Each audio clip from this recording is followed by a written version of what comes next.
Hey, what's up, guys? This is Dale Stewart here from Seether, and you're listening to Morgan Richards on Radio Cardiff.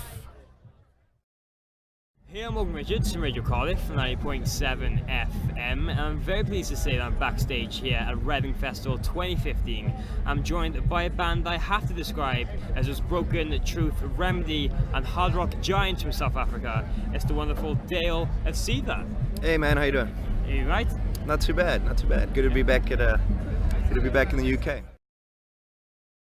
So Dale, it's safe to say you guys have been a band for almost 15 years now and have continued to do incredible things in that time. But arguably, some would say that Seether have been busier than ever recently after a fantastic cycle of touring from your album Isolated and Medicare in 2014. I'm sure it's just been a great time seeing people really fall in love with all this latest material.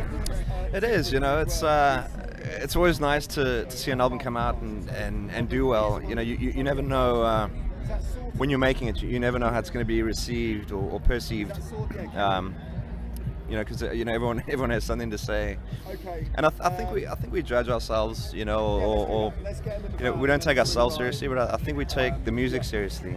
I think we take what we do seriously, and the music's close to us, So, it's very personal what people say. So, that first week when it comes out and reviews and all that, we do take that stuff personally, but which you really shouldn't. But I mean the response has been generally great. So the shows are proof, and that's really where it counts. So it's been good, man. It's been a good year and a bit since it's been out. Yeah. And you guys have always had a real cult following over the years, but even now, it must still be overwhelming that you can put out a record and know that the fans and demand is there for you to tour for almost 2 years off of a record. Yeah, I mean, we're very much a live band. We always have been. That's the reason you start playing in the first place.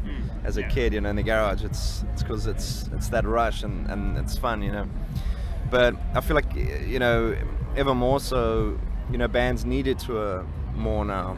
We're sure not selling CDs anymore these days. So, for bands to, keep their head above water, you gotta tour, and you gotta, hopefully sell merch and maybe meet and greets and things like that.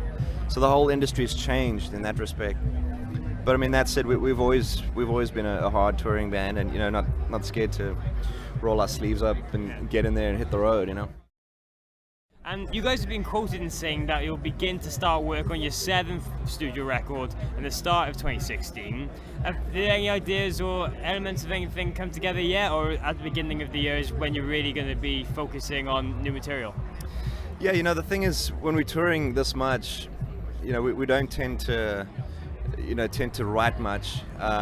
We've done it in the past, back in the day, again out of necessity. We didn't have the luxury of time off to write an album, so we wrote it in back lounges of buses on acoustic guitars and in sound checks and things like that. And that was our second album, which we still think it turned out well, but now at least we have the luxury of taking some time off. After the tour is done, stepping away from everything for a couple of weeks or even a few months, and then when you really feel that urgency, I got to really pick up a guitar now, and that's when a lot of ideas start flowing out. So that's sort of the way we do it now. We'll wait until we're completely done, and then have a break, and then just come back with sort of wind back in your sails and ready to play and ready to write stuff. And one thing I actually wanted to mention to you guys is, of course, the writing progress on your last record was mostly Sean had most of the album ready before you all got together to work on the 4 final songs. Do you find it easier this time around to work like that and know what kind of things you need for the rest of the record, or? Yeah, it depends. We have no real set way. That's the thing. Those 4, I think we did 5 or 6 songs in Oklahoma City, and that was in the span of just a few days. I feel for us that's a very efficient way to write. Writing on your own is trying to have to think of all the parts and what kind of drum part am I gonna loop on this thing, and so that's hard. I think if we can all put our parts in on the spot, that definitely helps. So, you know, I'd like to do more of that, but you know, that's not always possible. You know, we live in sort of different parts of the country, so it's a lot of like, have this idea, you know, let me email it to you, and you know, like, okay, cool, which works fine. But I have a feeling we're gonna, Sean and our new guitar player Brian, they're both living in Nashville now. Nashville's not too far from Oklahoma, from where Johnny lives, so I have a feeling we'll be spending a lot of time, you know, in in Nashville. You know, just like in a rehearsal space there, with just a crude, cheap recording device. You know, it's all we really need just to get the ideas down, and yeah, just like coming up with ideas and bouncing ideas around, and you know, I think there'll be a lot more of that. So it's just more efficient that way. Yeah. And of course, as I mentioned, you guys have been going strong as a band now for over the last 15 years. But just recently, a couple of months ago, you actually played your first ever shows in Brazil, as well as some other parts of South America. I'm sure after going for all this time, it's still refreshing that you're still achieving new things every day and continuing growing the band. It is. That was awesome, man. We did Buenos Aires, Santiago, and then Rio de Janeiro. And you know, a couple other ones that escape my memory right now. But it was beautiful, man. Just being down there in that part of the world and going to countries I never thought I'd get to see, and you know, let alone playing. So that was really cool. We're actually after Leeds tomorrow we go to Kuwait. We've got 3 shows there for the USO and for the troops. So that's going to be another one to sort of check off the list. You know, I never would have dreamed I'd go to Kuwait. Yeah. You know, when I was growing up, Kuwait was in the news for all the wrong sort of reasons. So now I'm like, wow, this is weird. I'm actually going to go to this go to this place. You know, so apparently it's about 50 degrees during the day, but you know, so we're going to fry. But I think it's going to be really interesting to see. Yeah.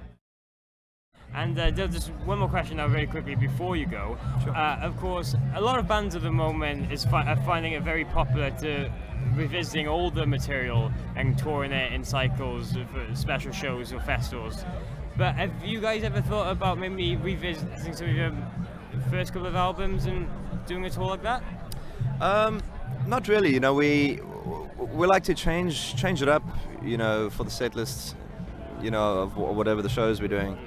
But we like to just, you know, sort of cherry pick a little bit of everything, you know, like maybe 1 or 2 from the first album, a few from the next, you know, a couple from the last that, you know, people might want to hear.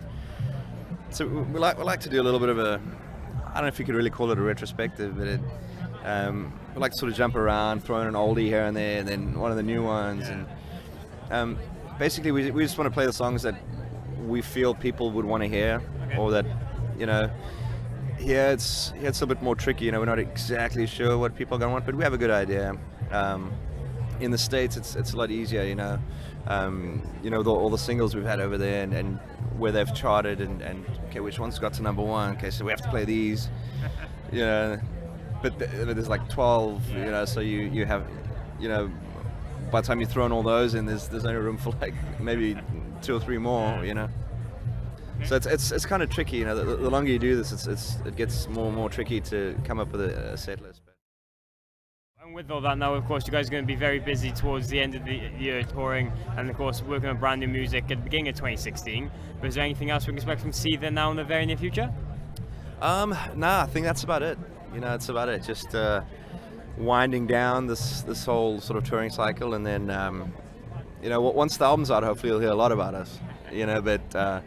I don't think there's any harm in just going away for a couple months, and you know, I think if you're in everybody's face all the time, people kind of get sick of you. Okay.